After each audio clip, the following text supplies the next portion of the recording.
Gratitude greetings.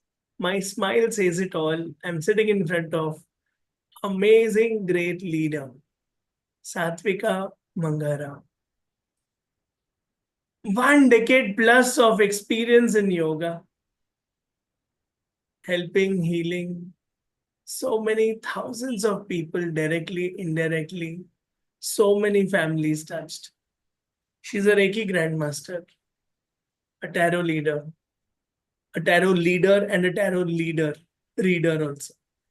EFT, the emotional freedom technique, tap, tap, tap, tap, tap, and NLP. So now you all know where you need to go for your physical, mental, emotional, intellectual, and spiritual well being. That's Satvika. Align and Thrive show is truly blessed to have Satvika with us. Welcome. Thank you so much. What is the secret of your smile? I just finished my yoga practice. यानी जो योग करता है वो भगवान से जुड़ के स्माइल करता है. Thank you. Yeah, there's always that happiness from within, like you're quite content and happy and peaceful, and it's not really dependent on anything outside. So, Okay, अब मैं सीरियस क्वेश्चन पूछने वाला हूँ. mhm. जैसे आपने अभी योगा किया तो Yeah. ब्रेकफास्ट कितने बजे किया था? After that, अच्छा, यानी uh, हम कभी भी योगा कर सकते हैं. जो मेरे जैसे लेट उठ रहे हैं वो भी योगा कर सकते हैं. of course. See, in our lifestyle today, is it okay if I continue to speak in English? Because या he's please. a little weak. Um, in our lifestyle, sometimes we can't help, what time we have available to us. So it's better to do some practice whenever you can rather than no practice at all. So, yes, of course, if you get up late, you can still practice and you can still get the benefits of this beautiful ancient science that's universal to everyone. आपका नाम किसने रखा? सात्विका, purity. Yeah, I don't know. My parents just kept it, and I think it suits the profession I'm in. हाँ, ये कैसे हो गया?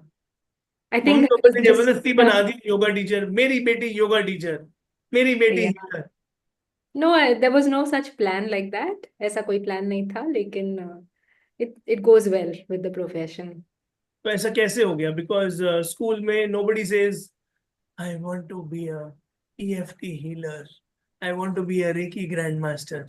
Yeah. But most of us are saying engineer, doctor, want to work with Google. In those Yes. days, Infosys. Yes. Yes. Actually, forget school. Even when I was already working, I never thought I'd be a yoga teacher. I had already done my, education in something else. I had been working in some other field. And then, I mean, I'd been introduced to yoga in my childhood. So I was very blessed in that sense. I had a class teacher who was my guide when I was just 11, 12.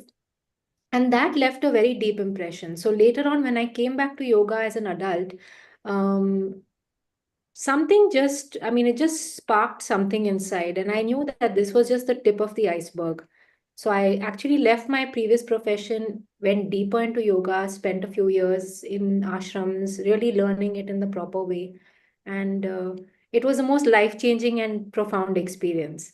So, and I'm very grateful for that. Beautiful. Your three happiest moments.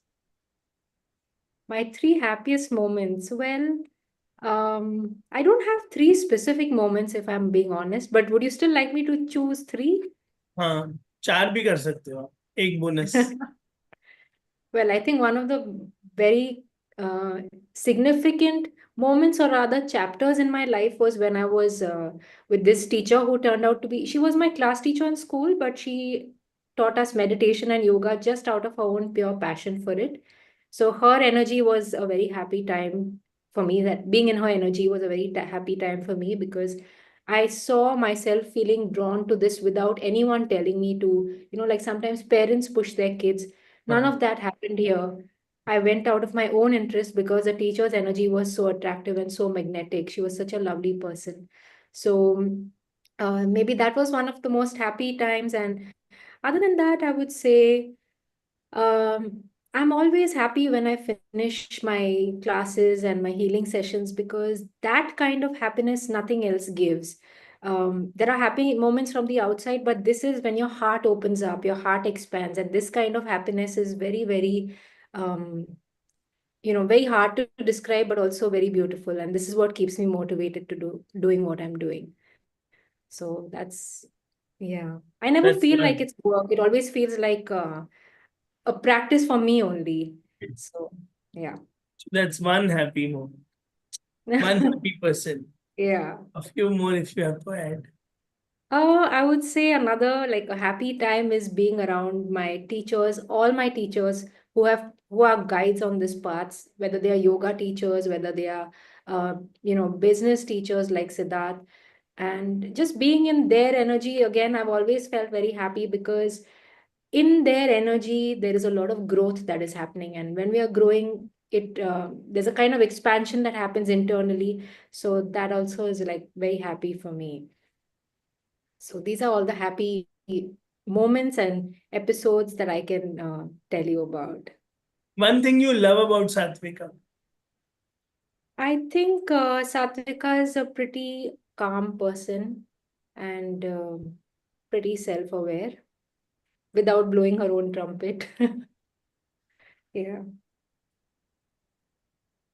Beautiful. One message to the whole universe, to the world, to the planet, to the coming generations, to the present generation, to the older generation. अगर एक ही message देना है one line में वो क्या होगा? Take time every day to connect with yourself because everything else will come and go. Everything else will keep changing. If you are in a career, after some time, that will also change. If you have kids, after some time, that will also change. Everything will come and go. But this connection with yourself is something that has to be nurtured every single day because only this gives you the strength that we need to keep going through life, and it gives us the internal balance when circumstances outside are not favorable, and that's really the ultimate reason why we are here in the first place. So if we prioritize everything else and we forget to connect with ourselves, or we don't prioritize that, we're actually wasting our time over here. बहुत सुंदर. Thank you. And now let's pass it on to Gitika Dadwani for all the wiser questions. Yeah, welcome, Satvika. Thank you, Ketika. Thank you for joining us. And my first question is that you have mentioned very important point that self-care is the most important thing that one should have. It Mhm. actually builds the strength and resilience. So I want to know your personal moment when you have realized this, that giving time to ourselves and going towards yoga is the thing for you. Yeah, actually, this is a very relevant question because there was a time when I did not experience this, mental calm and mental peace. I'd gone through a period of extreme stress a very long time ago, almost 15 years ago. So there were a lot of things happening at the same time. And at that time, I had forgotten how to meditate. I had learned in my childhood meditation yoga, but for many years, because of school and college and all that, it took a backseat and I'd forgotten. I'd lost connection with the whole practice. And then life hit. So many things happened at the same time. I was in a very stressful job. I didn't like what I was doing. The recession hit, so I wasn't able to change. In my personal life, also, there were a lot of ups and downs. And um, I remember at that time, it was before YouTube even existed, and I was struggling to even find how to meditate at that time. So I remember I found this book with one of the guru's teachings, and in that there was a little bit about how to meditate. And I actually took that book in my bag to my workplace. And every time I started feeling stressed, I would open that book and read, how do I meditate? So I was that desperate for that inner peace in that moment that even at my workplace, when I felt stressed, I would, you know, take this as my support to lean on when I wasn't able to focus properly. So I realized, and all at that time I continued with the job and everything for about a year and a half because I didn't know how to take care of myself properly. I just thought I have to keep doing what I'm doing, and ultimately it started to tell on my health. And then it really hit me that enough is enough. Let me just take some time out. Let me just go within. So I quit. I took time off and I understood. I went for meditation, for Vipassana. I started learning yoga. And I realized the entire shift that happened after that, and how when your mental health is not in the right place, every other aspect of your life gets affected. Whether it's your career, whether it's your relationships, whether it's your finances, whatever it is, everything goes out of gear. So, mental health is number one, and mental peace is number one. Everything else comes after that. So, that was my personal understanding. And ever since then, it's become like the lifeline which I never waver from. Everything else is there, but this is first. Looking after your mental health is number one. Yes, absolutely. So, yes, and moving on towards this, I want to know the people who are starting for yoga. Let's say they want to start yoga, but they are too stiff and they haven't done anything yet in previous years or so. So, Yeah. how they can start? Anything for our audience, so that you can enlighten that how small they can start from the comfort of their home. This is a very common question, that I'm quite stiff, I'm not flexible, can I do yoga? But Mm. the truth is, nobody is flexible when they start, except for few people who are naturally flexible. But most people are not flexible. To be honest, when I started, when I came back to yoga um, a little over a decade ago, I had lost all my flexibility myself. I wasn't able to touch my toes. But your body changes if you're consistent. So, see, the primary reason to do yoga, all the physical benefits are byproducts. Right.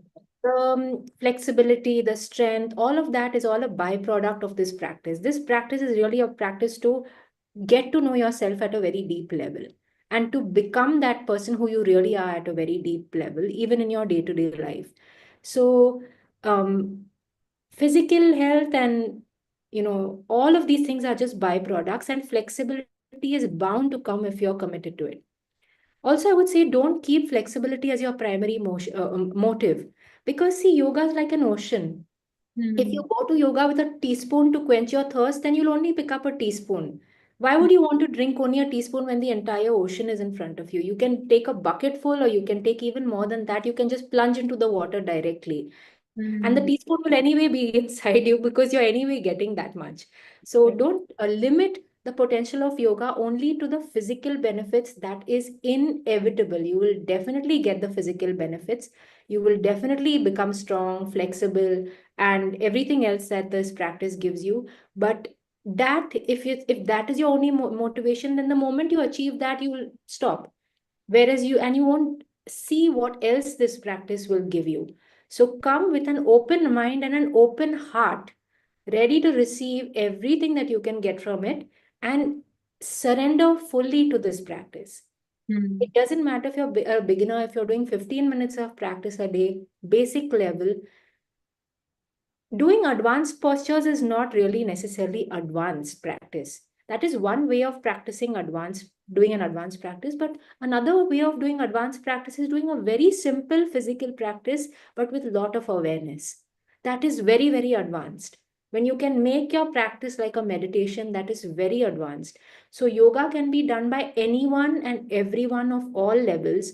If Hmm. you're if you're restricted because of any physical issues, you can adapt it. So everyone can do whatever they can and just go deep into the meditative aspect of it.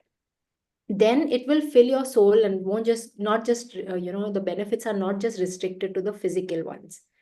Then you'll get the spiritual benefits, emotional, mental, everything, all of it from it. Yes. Yes. Beautiful. Because I think you have broken one of the common myths in the mind of people that yoga is only for flexibility. Yeah, it's Physical. absolutely not Right. restricted to flexible people. Yeah. But it's more on that, more on spiritual and emotional well being, as you rightly quoted. Yes. Yes. Thank you, Satvika, for enlightening us. And now I pass on to Sunny sir. Yeah. Thank you, Geetika. आप इतने inspiring कैसे हो? I think now we've come back to the fun questions. Yeah. No, it's a very serious question. I'm Um, really touched, inspired, and one day before after में मैं आपको photo भेजूंगा अपनी. So honestly speaking, I'm just talking about my own experience with this practice. I'm not um I'm not trying to push people to do it for any other reason except for the fact that I believe in it so deeply myself from personal experience. So that's it. That's all that there is to it.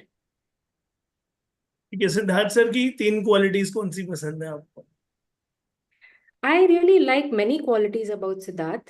Three is probably too little to describe for him, but I would say one thing I like about Siddharth the most is his humility. Like after having gone such a long distance, after having achieved so much, he is still the most humble and down to earth person that I've seen, one of the most humble. And that is really the sign of a true teacher for me. He doesn't let any kind of arrogance come in his way of connecting with people. He's very, very humble. And he's very driven from the heart. You know, he's very open hearted. You can feel that in his energy. You can feel that in the events.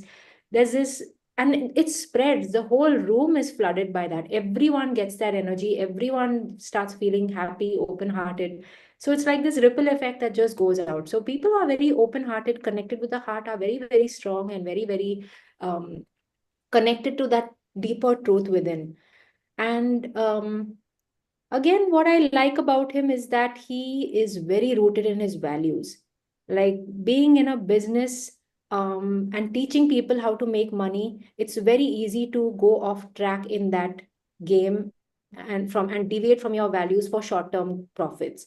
But he has never ever done that. And if he has done that, he has told us, don't make that mistake because I made this mistake and I don't want you to make it. So he's very, very particular about even his students following the same values, which I think is very important given the kind of influence that he has. So, yeah, there's a lot more that I can say, but yeah. Okay, one bonus. Yeah.